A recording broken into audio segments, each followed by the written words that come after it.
cutouts we're going to need to make. So this is for the hand crank. We want to make sure when we make the sketch, we just select whatever flat surface we want to work on, and we just want to make sure that we can pass the crank all the way through. So I'm going to make an exaggerated sort of cutout here.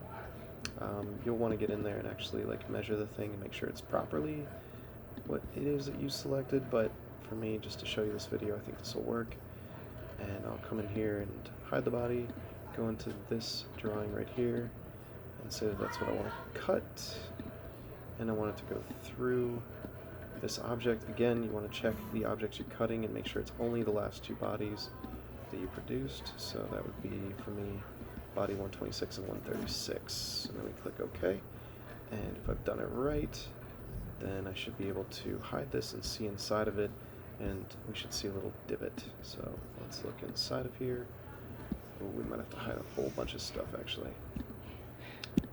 Okay, we'll hide that. And we will hide that. And sure enough, I see a drop there. I'll swing around so you can believe it. And there's our cutout for that. There's our cutout for that. So yeah, that'll work pretty well. If you need to smooth this or fillet it, you can do so here.